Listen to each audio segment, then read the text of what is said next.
guys, my name is Lelasophia. I am an artist and fine jewelry designer. If you like contemporary fine jewelry, if you like luxury handbags, all things interiors, and I have some fun videos for you. You guys, there's been a subject on my mind. I've had this on my video list. Yes, and yes, I have a list, of course, it's me.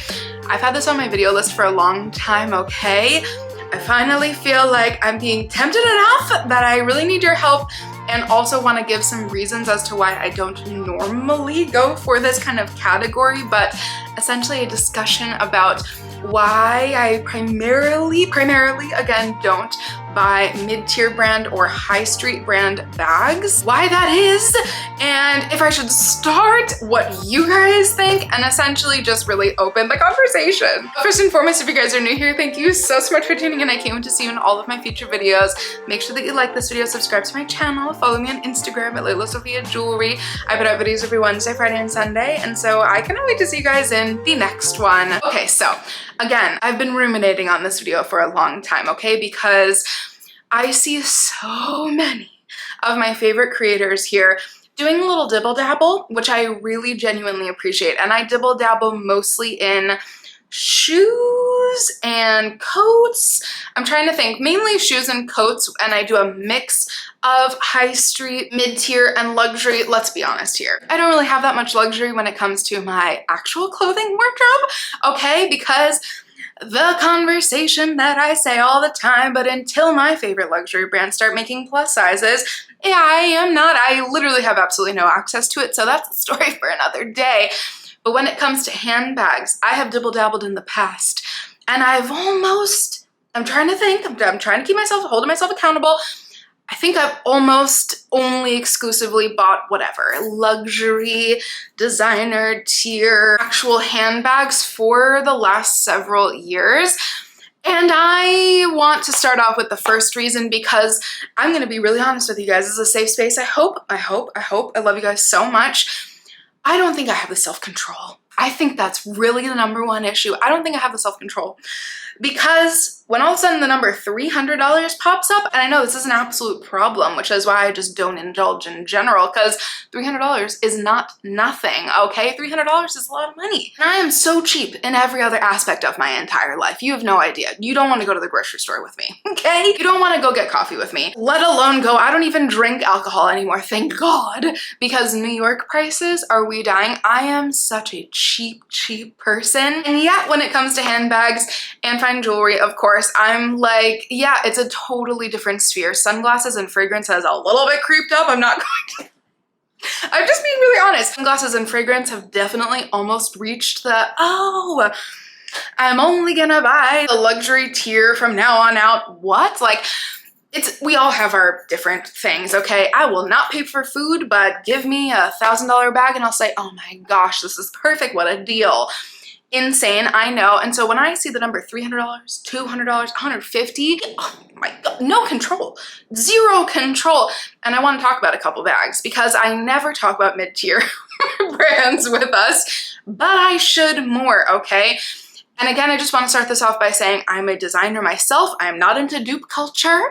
I go way left with my own jewelry brand, okay? I am weird, hopefully wonderfully weird, but I am very niche.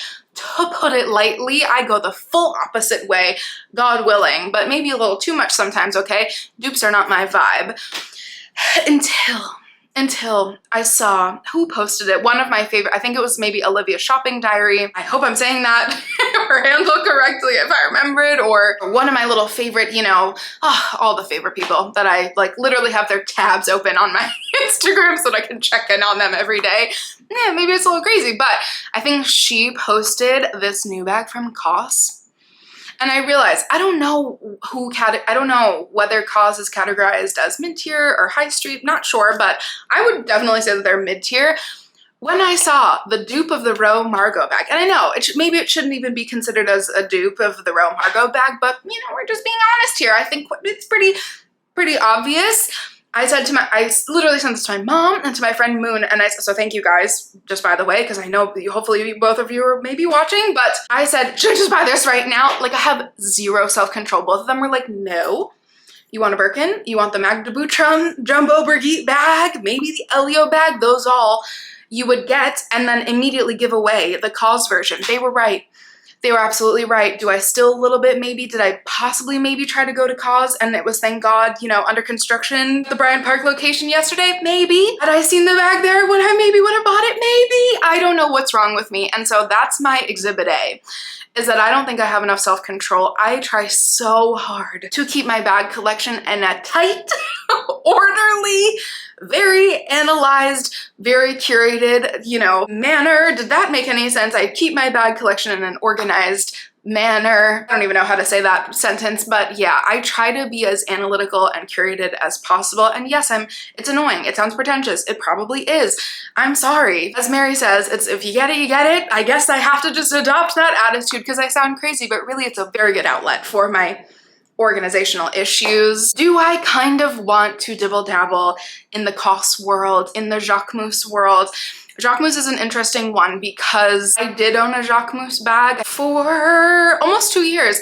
Loved it so much. There is something that I have learned by buying and owning those kind of like mid-tier, maybe even upper mid-tier brands. I would definitely put Jacquemus in that, you know, category of like definitely the higher of the mid-tier brands. There is something about owning this, again, talk about pretentious, my goodness, but I am a person, I live in New York City, and I am a very consistent person. So when I like a bag, I wear that bag, especially like my Chanel camera bag that I just showed a lot in my most worn videos, any of my Bottega bags, any of my bags from the row. I wear bags to the ground. And when something feels a little bit off with the leather, or feels like it could start to peel, or feels like the paint could start to peel off, not saying that none of those things actually happened with my Jacquemus bag, but I felt the need to be much more careful with it. I think I could just, anyways, I'm trying to be really nice, but it's just different quality, I think, and that I prioritize a lot, is having things that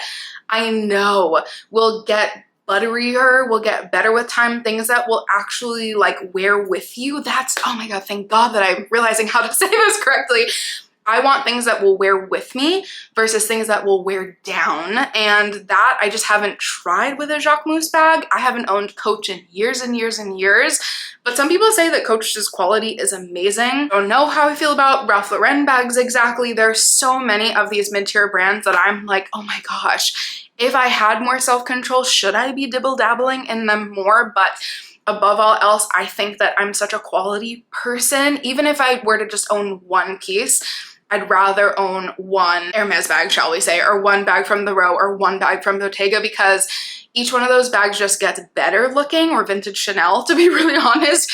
They all just get better looking with time. And again, yeah, I'm glad I figured out how to, because I was struggling how to say that. I want a bag that's gonna wear with me and look even cooler. Think vintage watches, you know? Clearly, I come from the jewelry world, so that's just a straight, you know, me being immersed in fine jewelry for so long, I guess it has bled over to my handbag collecting voice and kind of practices. But do I get tempted by a lot of these bags? Absolutely. Oh my God, there's like Flattered also is a bag brand that I've been like, oh, do I need to just get this pouch? It's so good. The two brands that I think I'm really considering right now are buying from Modern Weaving and buying from Porto Studios.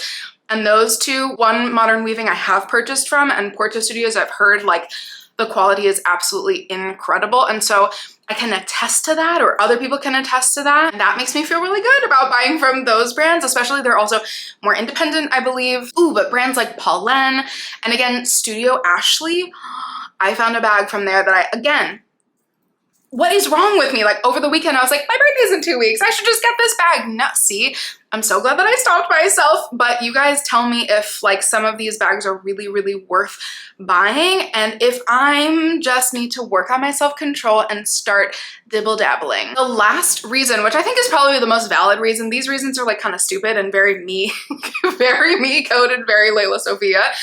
The last reason being that because I did for like honestly years, and especially before I collected my first, well, I guess other than my Speedy 25, that was like my first designer bag.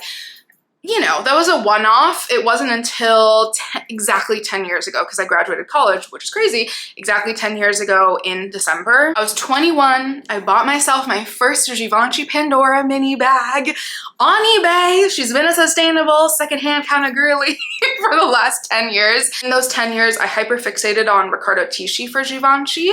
And other than that, I definitely bought a lot more kind of mid-tier luxury, but I really would get one bag.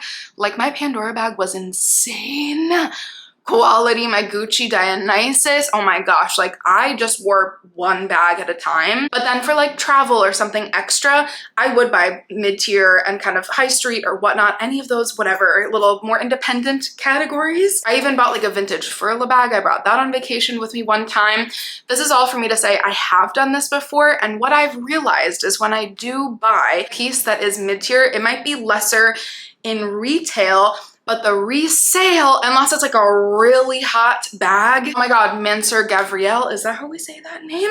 That's a really good example, because they've had moments where I'm sure their bags sell for maybe next to resale. You know, if they're not really hot trending bags, they kind of have very poor resale value. And so I ended up giving away, I think, every single one of my bags. And that sounds really crazy, but all my friends out there who are floating around with bags that I gave you, like, I didn't feel the need, like there would be no point in me selling it. I'd rather give it to somebody who I love, who I know will wear it, who I see wears pieces that I bought and I really loved, but it doesn't seem like the math doesn't exactly math. And then I figured out how low prices can be on the pre-loved market, that it seemed insane to me that I was like, I could buy the Coach bag that is so cool that everybody loves. Actually, there are so many bags, honestly. Maybe this should have been a list of mid-tier brand bags that I really love. Coming up next, I shall do that at some point soon. There's so many brands on Essence that, oh my God, like Little Liftner, there's so many good brands, okay? So yes, again, the self-control aspect is apparently very rampant. But essentially, I think my brain said, oh my gosh, should I buy a new Coach bag or an old beaten up vintage Lady Dior bag? And that's where my brain really shifted to, because now I can sell my Lady Dior bag for probably the same exact amount that I purchased it for a year ago, but the Coach bag would probably sell for at least half, maybe even less. I'm not even sure. Again, if it's a trending style, you get that little sweet spot where things might sell for more, but I think the selling ratio, I'm very aware of the ratio of what you spent versus what you got back, and even if it would sell in general. All that is to say that I'm very excited to hear your thoughts. Should I keep doing what I'm doing and kind of collecting mostly, because you guys know me, most of my purchases are pre-loved. Should I only really stick with the brands that I love, that are those luxury kind of upper tier whatever designer handbags, but at a pre-loved price? Because thank God that all of these avenues exist today. I'm so grateful. You have no idea for all of the pre-loved sites and in-person stores that we can go to. Or should I every once in a while add in, oh, you know, I do want to try out a Margot bag, but I don't think I want to try out a Margot bag for real. Should I get the Cause version? I'm very curious to hear your thoughts. Definitely let me know down below. What do you guys do? Do you do a mix? Do you do only high street, only mid-tier, only luxury? I'd love to hear your thoughts, and I cannot wait to see you in my next one. Bye, guys.